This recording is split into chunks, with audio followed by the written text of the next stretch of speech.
Welcome back, sports fans, for another update of the most important podcast of the year, DohMance Dawn, as we do our annual What Are the Albuquerque Isotopes Sharing This Year for anyone visiting the Rio Grande Credit Union Field at Isotopes Park. Janine, how are you doing tonight? I'm doing hungry. I guess I didn't know that this was happening. My pronouns are she, they. I don't have a third thing to say because I'm dumbfounded. Um, is it already that time of year? It actually should have been covered last week, but as longtime listeners will know, I fucked up last week.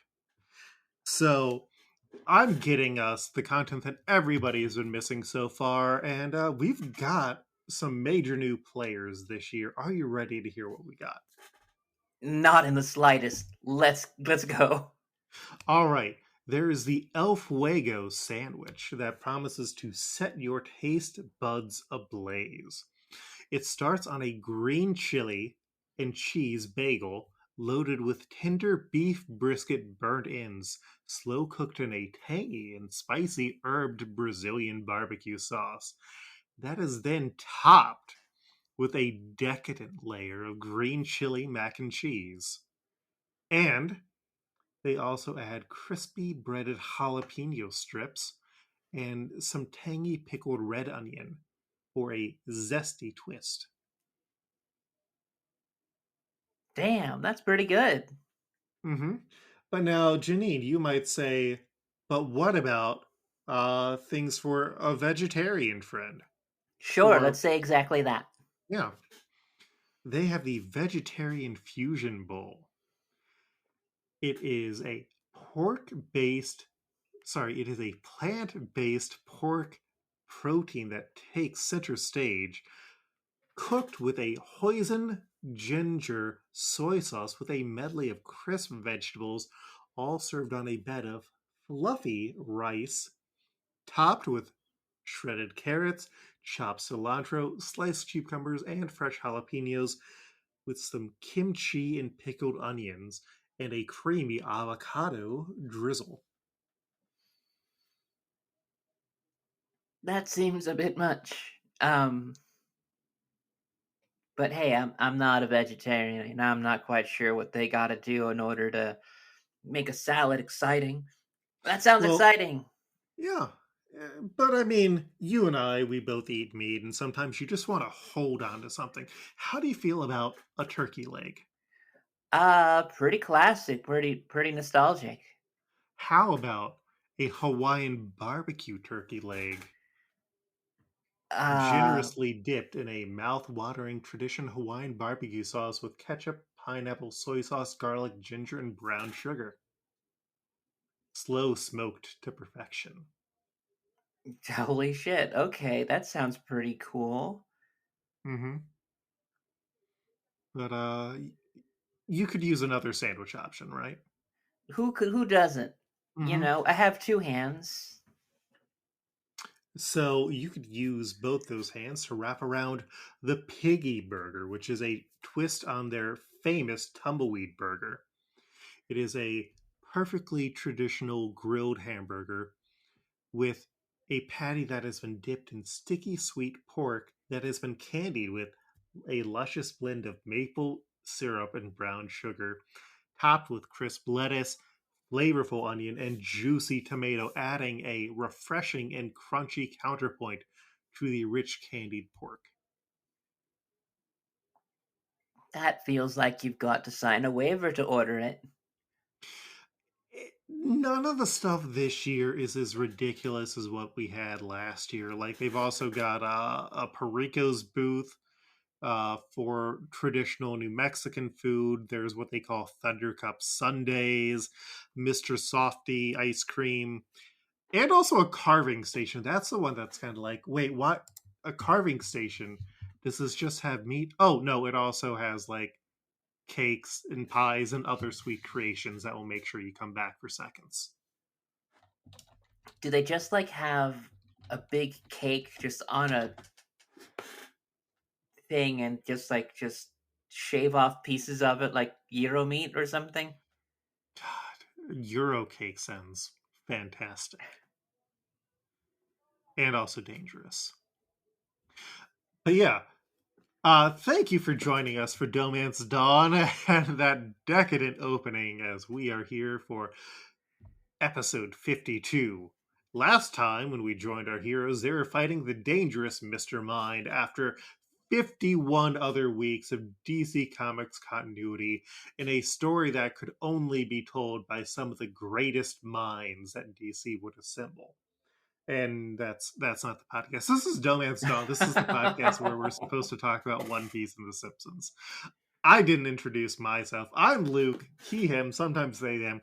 If you have no idea what this podcast is and you're jumping in on this episode, decadent pork ice cream. We're talking about One Piece. We're talking about The Simpsons, and yeah, I'm joined by my wonderful, beautiful, sapphic co-host Janine. I'm several of those adjectives, but mostly I am Janine, my pronouns are she, they, and I famously don't really have third things to say. Mm-hmm.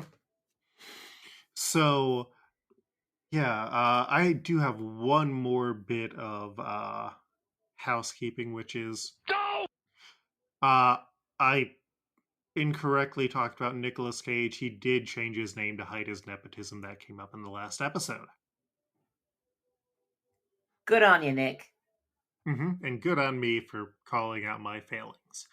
Yeah, so these episodes initially ran between August 19th and September 23rd of the year 2007.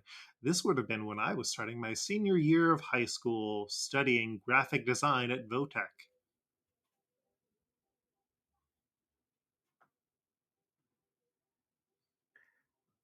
I don't know what I was doing. Probably drugs. And sex. Yeah, both of those. It's 2007, and it was just like right around the summertime. I think this is like the first time I am in Austin. I was getting high on life. How'd that work out for you? I mean, I I mean, I can't say too much. We're both on the same podcast, Janine. That's true. Yeah. Brought you down to my level now, huh? Or I brought you up to my level. Huh. Mm-hmm. What a friend we have in Lucas, bringing us on to Podcast High. Yeah, we only have one Simpsons episode, which is the season opener, which is He Loves to Fly and He Does, where Homer receives a dinner with Mr. Burns, who flies him in his private jet to Chicago. And Homer wants to fly more, so Marge hires Colby Krause, voiced by Stephen Colbert, to help Homer improve his life, eventually having him wear bowling shoes everywhere, which gives him more confidence. He gets an offer for a new job as a safety inspector where he would get to fly, but he fails the interview and hides it from his family. Bart catches Homer not at his new job, and when Homer can't bear to tell Marge, he decides to fake showing her the office on the plane. That way he can tell the truth. But then the pilot passes out. Homer has to fly with Colby's help, despite Colby also not being good at his job. But Colby realizes he can taunt Homer into being able to land the plane. And then after he lands the plane and then drives it off of a cliff, Homer uses the opportunity to say that he never wants to fly again, and he is going back to his old job. Pretty good episode. I did like I the direct continuity from the Simpsons movie at the very beginning. Oh yeah, that was one of the things. The callbacks to the movie was good. You got to see the town getting rebuilt. My biggest thing is I don't think it's I. My biggest thing is I think this episode doesn't stick the landing. You think Like so? Homer really, I'd argue Homer doesn't really suffer consequences for what he did. Like, Marge never finds out that he has essentially been lying to the family and has to tell them, oh, no, the money that you thought we'd have does not, you can't use it. You just can't use it.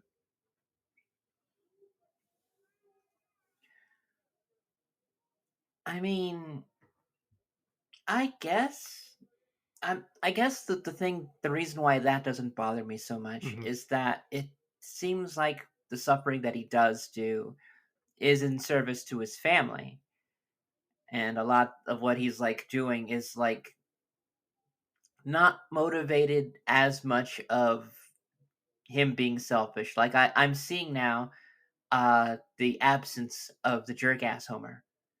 Mm-hmm. What he does is he doesn't want his family to be disappointed because they believe in him so much. It's not he's hiding it because uh it's not necessarily self-serving, and it's not him doing this just because he didn't want the job or anything.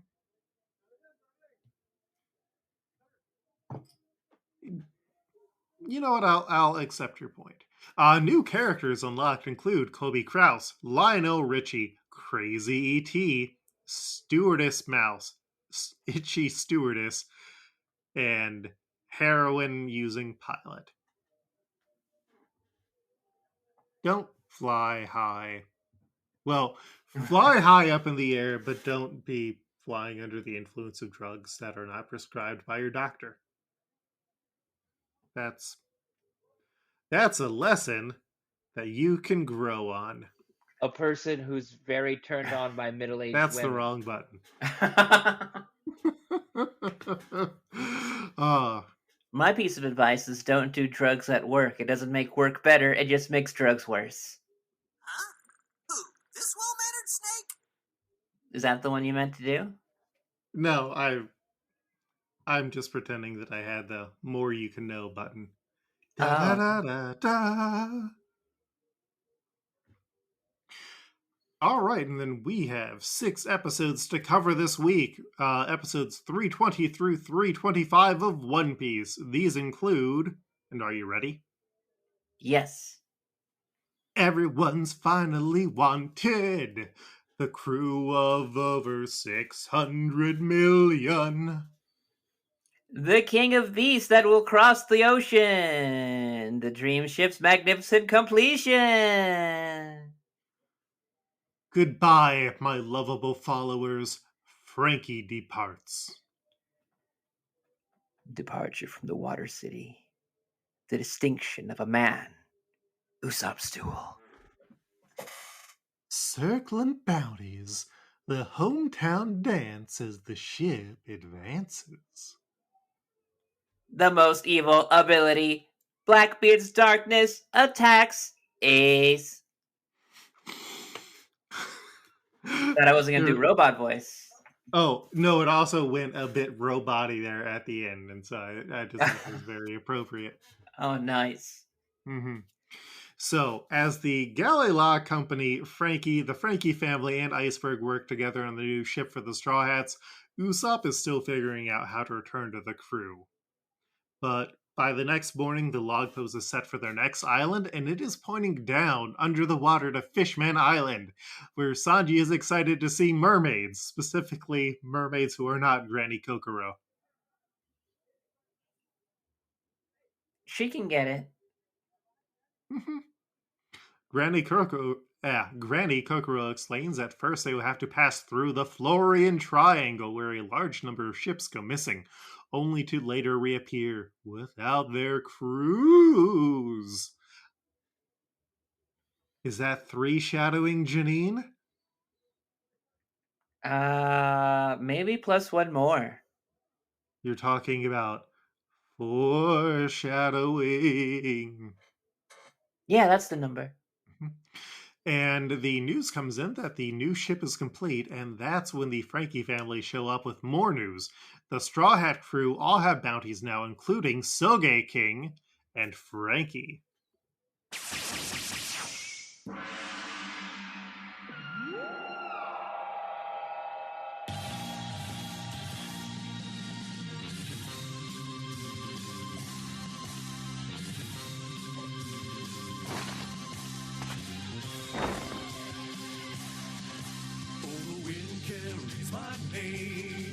Sniper Island far away. Couldn't have happened to a better guy. We're not taking it straight out true. You're applauding right now. Loo, la, la, loo.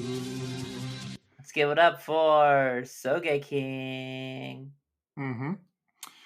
So the bounties currently are Luffy with 300 million, Zoro with 120 million, Robin with 80 million, Sanji with 77 million, and a bad photo because the photographer left on the lens cap. Classic. Frankie with 44 million, Sniper King with 30 million, Nami with 16 million, and Chopper with 50. I love And, that. I love that Chopper has 50. I love his reaction is just kind of like dumbfounded, but like he's the most innocent. Mm-hmm. He's just a little doctor, little guy. Just a little And- guy. I'm just a little guy. It's my birthday. Do you know what is important about that 30 million berry bounty on Sniper King? I don't. Is that wait, was that one of the lies? Yes. Usopp had claimed that he had a 30 million berry bounty. Oh my god. Which, I don't know why I brought that up, because Usopp and Sniper King are obviously different people. I don't know. It seemed like that back in Syrup Village, was it? Mm-hmm. We'll get to it. Mm-hmm,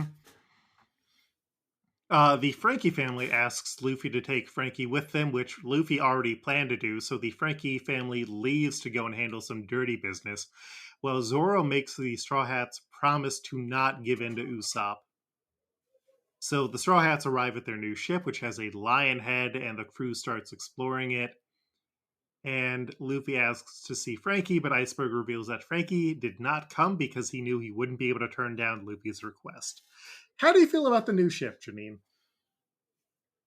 I like it. Mm-hmm. I know absolutely nothing about ships. I played Sea of Thieves twice, if that helps. And I think that this ship looks fun, and the lion head is badass. Mm-hmm. The Thousand Sunny has been their ship longer than the Mary has, and we all know how you feel about the Mary. Wait, it wasn't you know, let's The do Going Mary. yeah. The Mary Go, yeah. I already removed that button from the soundboard. Out of respect for you. Out of respect for you. A person who's very turned on by middle-aged women. That one though, that one's still there. I mean, you can say, Luke, do you want to delete that one?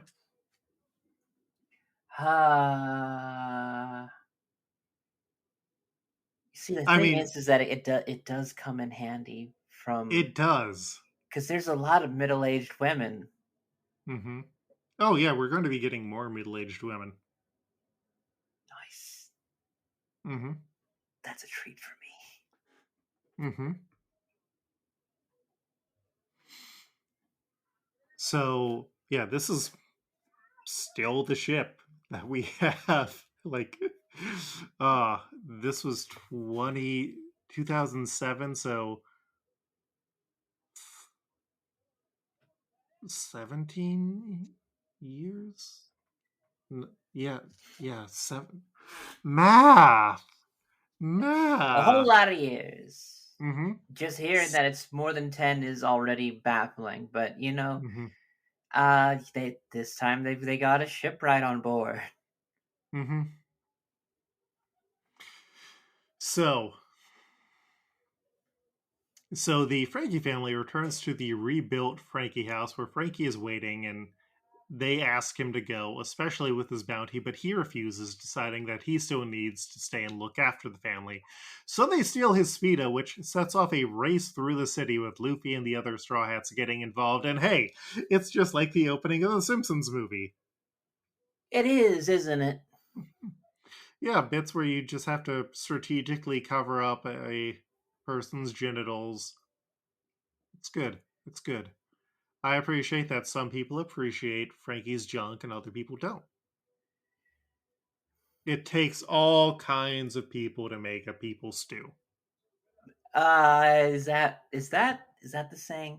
Is that the saying? It takes all kinds of brothers to make brother soup. I don't think that's what it is. Brother soup. Let's continue. You weren't expecting that to come back, were you? I really was. I mean, oh. So Luffy tells Frankie that if he wants the underwear back, he has to join the crew, and Frankie refuses to cover his dick and join them.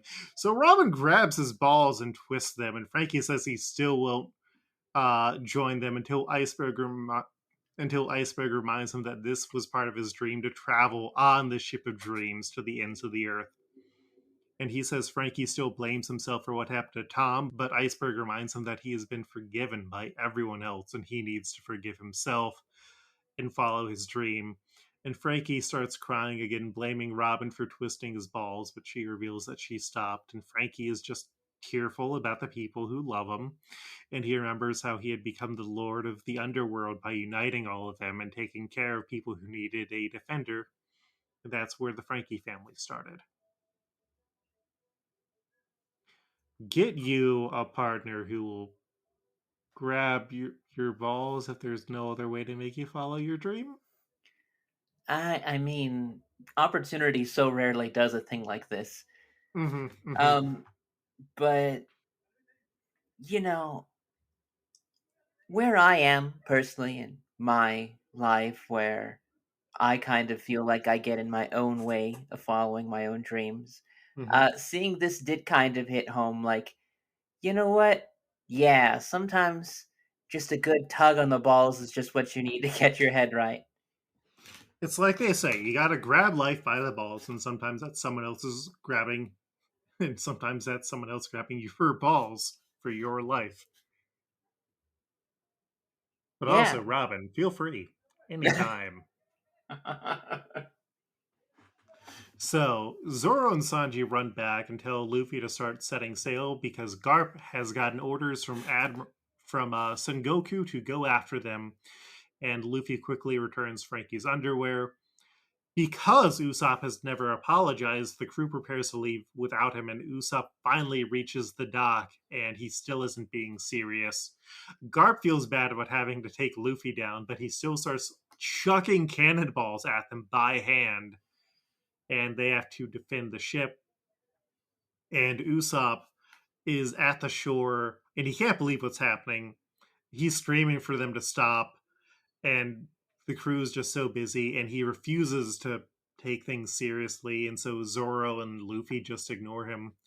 And he finally realizes what he needs to do, and he says he's sorry for being stubborn and a jerk, and he asks to rejoin the crew, and everyone acknowledges it, and Luffy offers his hand, and he pulls Usopp back on board. I liked this. I liked that they took the time to really hit home that, like, you can't get back with the group until you own up that you were kind of shitty. And in my opinion, Luffy also was kind of shitty too, but it definitely was in a reaction to how much Usopp was not listening. Well, and it was also Usopp disrespected everybody else on the crew as well with how he was acting. So yeah, I appreciate that he wanted it to be something he could laugh off, and he realized that he had to be mature about it and admit his flaws.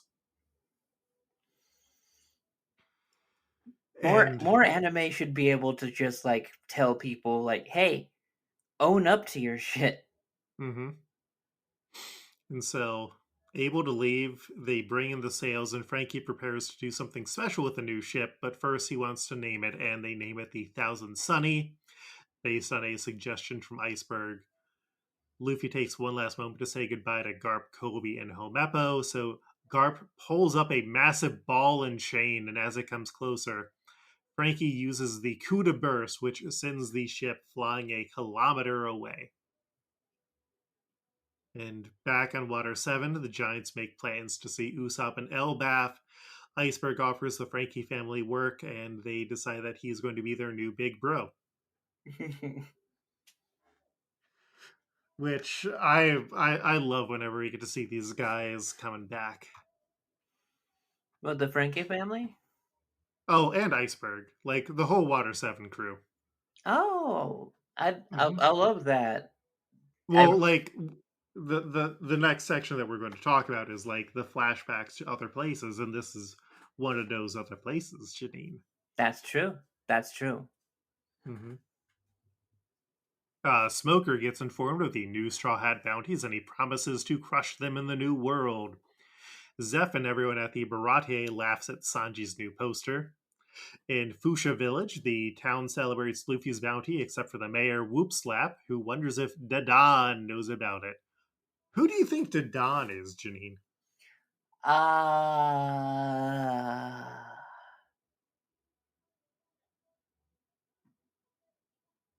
I don't know. Does Luffy have a mom?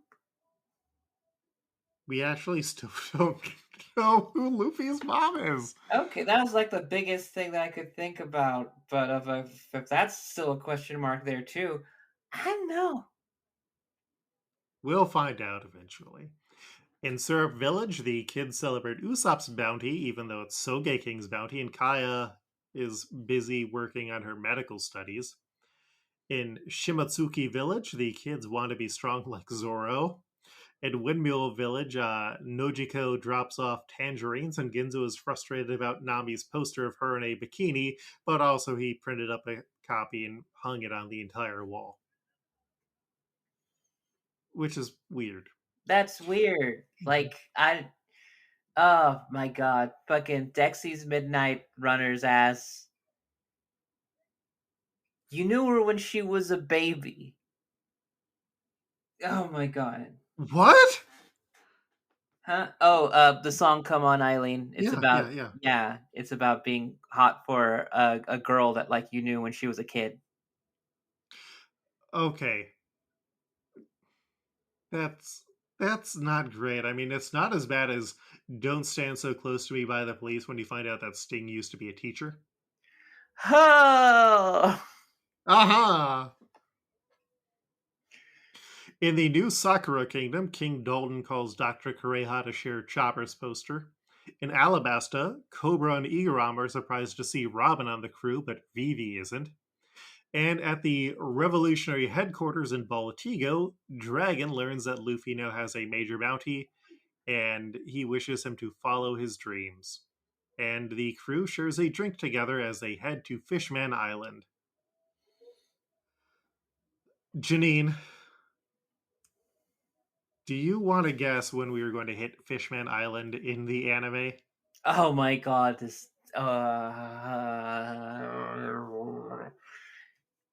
You can say no. You can. I know. But 12 episodes. So we are at episode 320. We are going to get there at episode 523. Hey guys, that's quite a detour. And you know what? What's that? It's going to get weird and horny.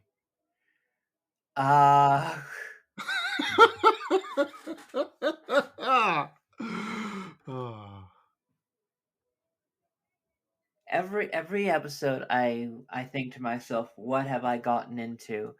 And the tone is always different because sometimes it's kind of like, filled with wonder, like, whoa, what have I gotten myself into? But sometimes it's fear. Mm-hmm. I think that's the emotion that it is today. Word.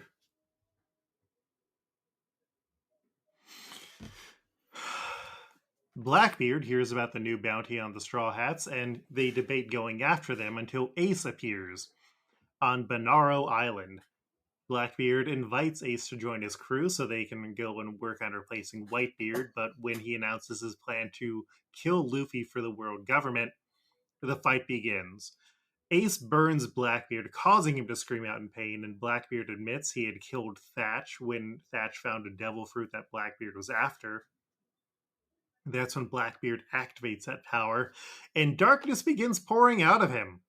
The villagers who survived the previous attack recognize it as the same thing that destroyed their town and start running along with Blackbeard's own crew because Blackbeard now has the power of darkness.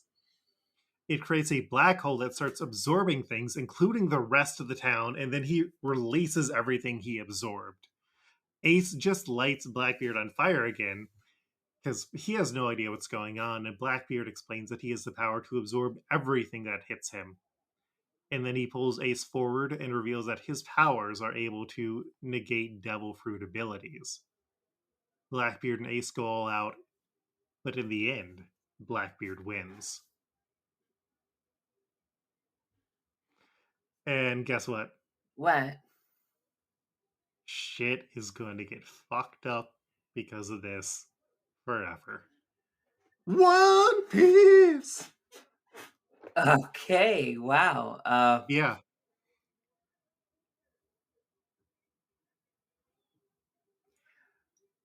One Piece. What a random seed that's planted now Uh-huh.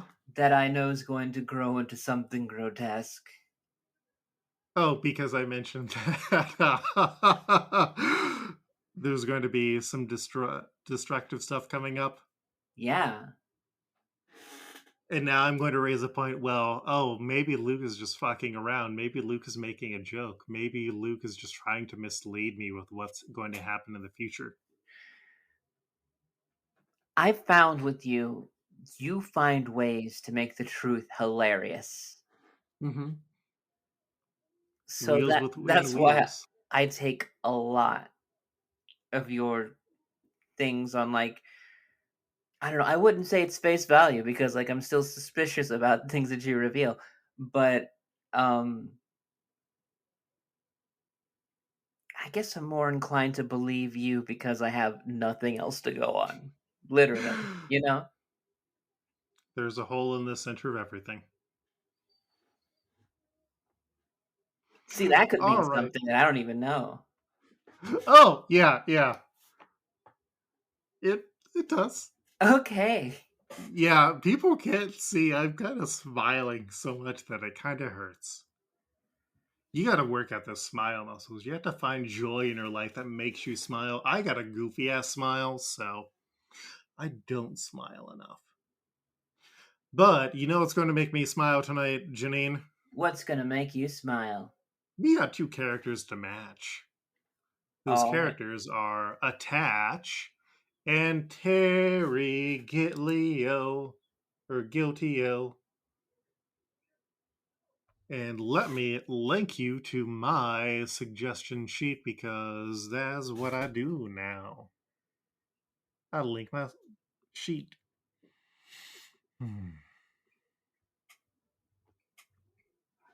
So,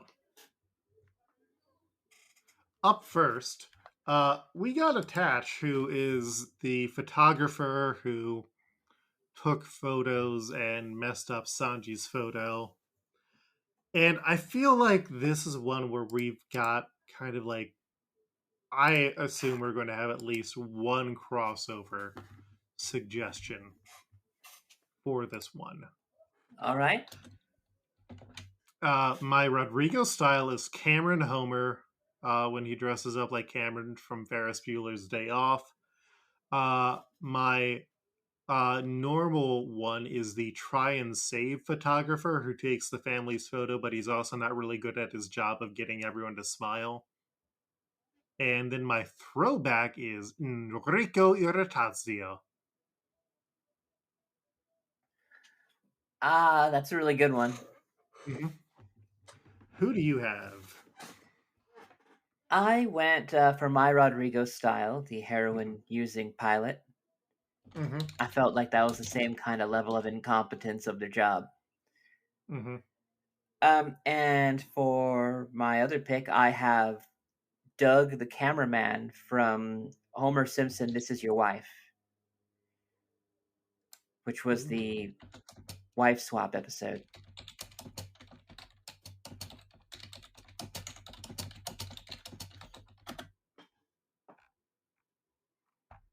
Doug the cameraman. Ooh. Mm. Mm. I feel like we might have used. When would we have used Doug? I mean, like, I think we have used a Doug before, but I don't think it Okay. was this Doug. We have used Doug Vaccaro and Doug of the Nerds. Doug Vaccaro is the Al Borland knockoff. Oh, yeah. And we also used William McDougall II.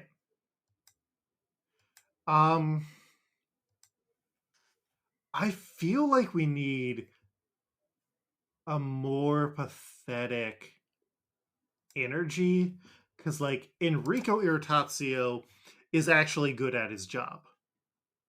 Like, Yeah. that's why he gets hired. I like the try and save photographer more than Doug because Doug, I don't think, is quite sad or bad at his job. The try and save photographer gets to be outraged when Bart gets pulled away because he had been caught shoplifting earlier, Hmm. and he can't make the kids smile when he wants them to. That does seem. Fitting. Yeah. I'm comfortable with that. I appreciate that. Oh, we also got a. I'd almost forgotten. Suggestion. Reverse Eye Patch and Mike P. Both suggested Dave Shutton, who's the photographer for the Springfield Shopper, who gets the photo of Blinky, the three-eyed fish. But again, Dave is decent at his job. Yeah, we do need someone who sucks. Mm-hmm. It's not that we don't appreciate the suggestion. It's just we're really trying to save some of our like more competent people for more competent characters. Mm-hmm. We then have Terry Giltio, who's a member of the Revolutionaries who handles communications for him, and we still don't know much about him. 17 years later. Who do you have? Well, for my Rodrigo style, I have Lionel Richie. Mm-hmm. And for my other pick, I have the flight controller from Fear of Flying. He is the one that says, "You flyboys crack me up." Back me up. Mm-hmm. Yes. So my Rodrigo style is Crazy ET. Because, you know, if you're the communication guy, well, Crazy ET has his own phone home. Janine, Yeah. Crazy ET's got his phone home. My throwback is Professor Snake. Just something about his vibe was like, yeah, we could use Professor Snake here. A person with a mysterious background who also has cool fashion. Do you think Terry's hat is like a robot kangaroo? Because that's all I can see. I don't know. Like, knowing that Garp has that weird dog hat, like, I could just see just being, like, ornamental, and he's just, like, really just trying to make it his thing. Mm-hmm. And everybody else has, like, cooler things, and he's like, no, I'm gonna be like fucking Kangaroo Jack. I mean, the Revolutionaries are very cool and very queer. And then the other two suggestions, there is the public access control board guy who was in Homer Badman, who is a variation of the squeaky voice teen. That was at a point where I was just trying to find something. And then the other one that I had was Mr. Hippie, who is a semi-recurring Simpsons teacher who has a ponytail, glasses, and a hippie vibe to him that I also got to feel like, oh, you know what, this kind of fits. He's just off enough. And if you're actively working against the world government, that's a hippie vibe. I guess so. You just want to use Lionel Richie? I mean, I would go for a push for flight controller like more, but Lionel Richie would be hilarious. It is him we are looking for. Hell yeah. Hell yeah. All right, so that wraps us up for picks. Janine, are you ready to see the next One Piece opening? Sure. All right, on the sheet I have a link to the YouTube video, and I just realized that I need to probably watch it on this computer instead. So we can both get it prepped and then watch it, and then unlike last time where we kept pausing it, we'll just keep playing, and you can just give your thoughts watching it and then at the end. So are you ready? Yes. 5, 4, 3, 2, 1, go.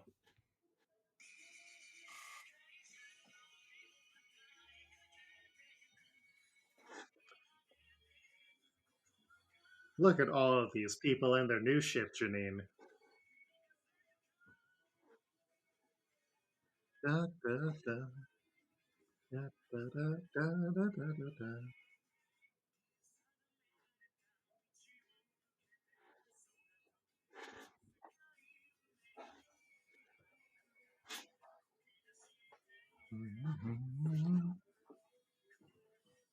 Ooh.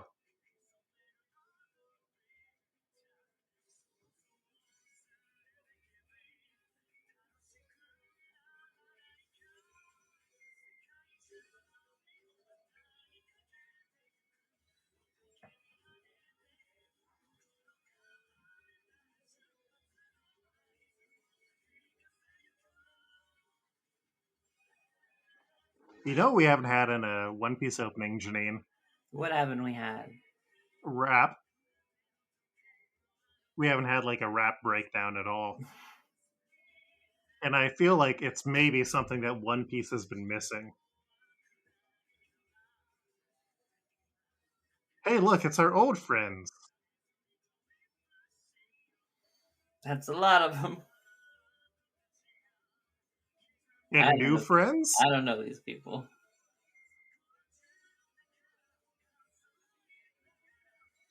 Yeah, destroy those military ships.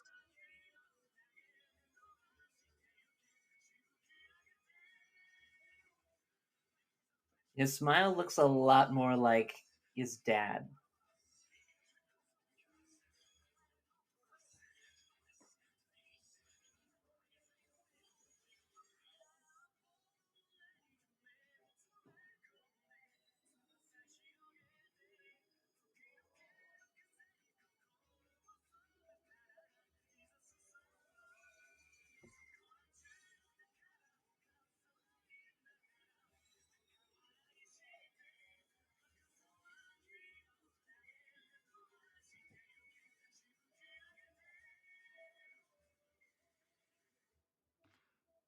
We are the pirates of the Moss. Yeah. Clearly. Mm-hmm. Mm-hmm. We're the pirates of the Moss.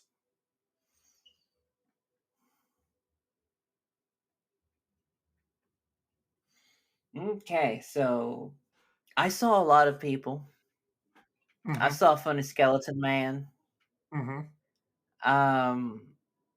I saw scary people with that look like that they were in darkness and fire. Mm-hmm.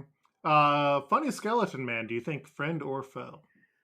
I think that one is a friend, but I don't know how much of a friend Mhm. because not really seeing too much. This one could end up like another Kaya situation where it's like, hey, you're with us for a little bit, but we'll see you at the end of the arc and no further.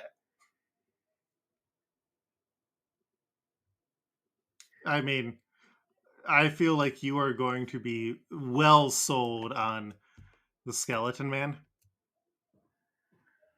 I mean, I do love spooky, scary skeletons. I do love them. So I don't think it's Mhm. gonna be that hard to sell like this funky skeleton on me. I think um, it's just going to be a matter of when this skeleton shows up because Mhm. we did see a lot of other special faces that inside of the Mhm. last like time we had our new theme that it took a little bit to see them pop up and make an appearance. And some of them weren't as big as you might have thought. Um, yeah, and we this is also, I believe, the last opening credit that has filler characters in it Huh. because we are getting to one of the last long filler arcs. Like it's going to be 2 episodes. We have 2 episodes of our show covering a filler arc. Holy shit. Yeah, yeah, and it is one where a few people have been like, "Yeah, I have a lot of opinions on this one," and I'm like, "Oh, okay, wonderful." I can't wait to have opinions of it too. Hmm. And we'll have opinions with our guest on the next episode in about 2 weeks. Any other thoughts about the opening or the theme or anything like that? Not well. The one thing that definitely stood out to me is when Luffy's in battle mode now. Hmm. He has a smile on his face that definitely looks a lot like how Dragon has been depicted, and it definitely does kind of like show like, oh, he's got like his father's like wild like fiery passion or whatever the fuck. Um, I think that was kind of like a nice touch. And then I thought to myself, like, but his face just kind of goes normal when he's smiling, like regular happy. And I was like, oh, yeah, he's a rubber person. He can fucking do that. Hmm. How did that happen? Yo ho ho, it's a good body gum gum. Thank you. And you know what else is wild? What's that? You know the song "Take Me Out to the Ball Game"? Ooh, yes. The part that we sing is only the chorus. There's actually 2 verses. Really? Yeah, it is about a girl named Katie Casey who a guy asks her out, and she's like, "Yeah, I'll only go out if you take me after the ball game." And she just fucking loves uh baseball, and then she teaches everybody the chorus.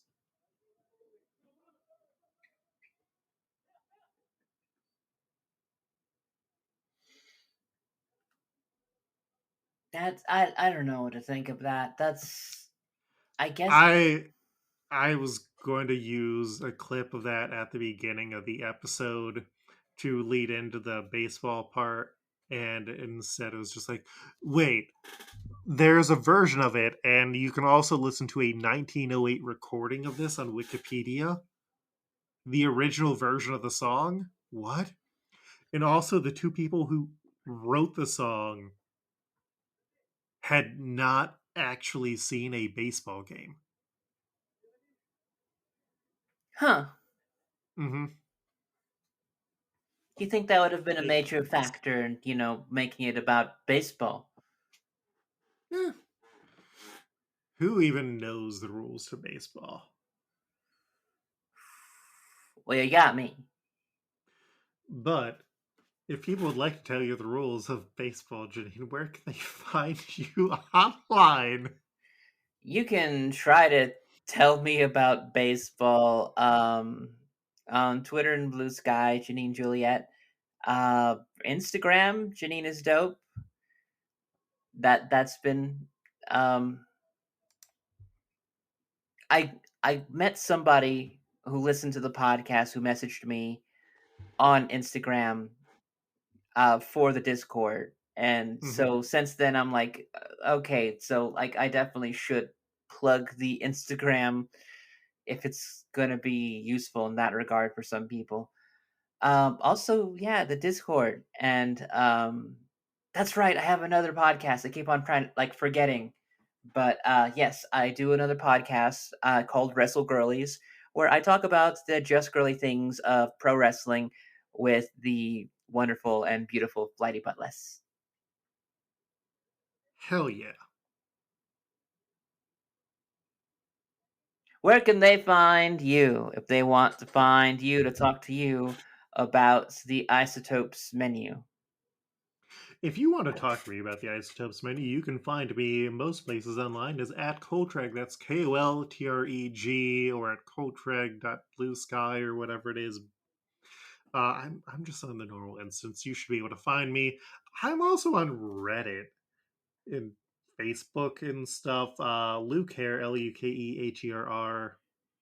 LUKEHERR.com is my website, and I have comics that you can buy or like get for free at coltreg.gumroad or coltreg.itch.io. And I've got a bunch of stuff coming up. I'm going to be at at least one comic show this year. So, oh, I'm also involved in a wild One Piece actual play podcast, but we have been very bad at promoting it. So if you want to get on, find your way to the Discord for the show. Two of the guests on it are Jordan and Davey, who are previous guests on the show. But if you know One Piece, and like YouTubers, Tekking is another player in the show. It's a weirdly stacked cast. You can find links to that at our DohMance Dawn Blue Sky or Facebook, or message us, or I think I still technically do have the domancedon@gmail.com email account, or message me on Discord. I'm at Coltreg, KOLTREG, and I'll invite you to the Discord. Thank you all for listening to this podcast. We hope that you had a blast. We'll be back in 2 more weeks as we're going to Lovely Land. It sounds lovely. The name is a lie, Janine. Oh, fuck. The name is a lie. Oh, no.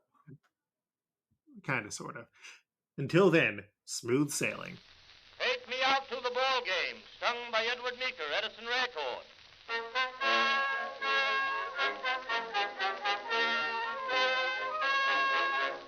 Katie Casey was baseball mad, had the fever and had it bad.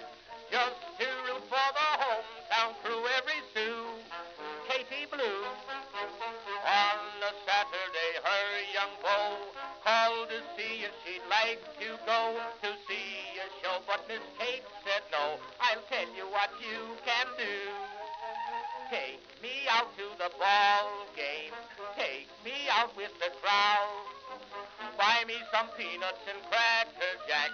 I don't care if I never get back. Let me root for the home team. If they don't win, it's a shame.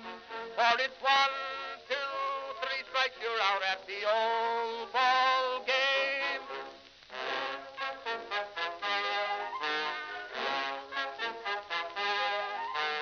Katie Casey saw all the games, knew the players by their first names, told the umpire he was wrong all along, good and strong. When the score was just 2-2, Katie Casey knew what to do. Just to cheer up the boys she knew, she made the gang sing this song. Take me out to the ball game, take me out with the crowd. Buy Buy me some peanuts and Cracker Jack. I don't care if I never get back. Let me root for the home team. If they don't win, it's a shame.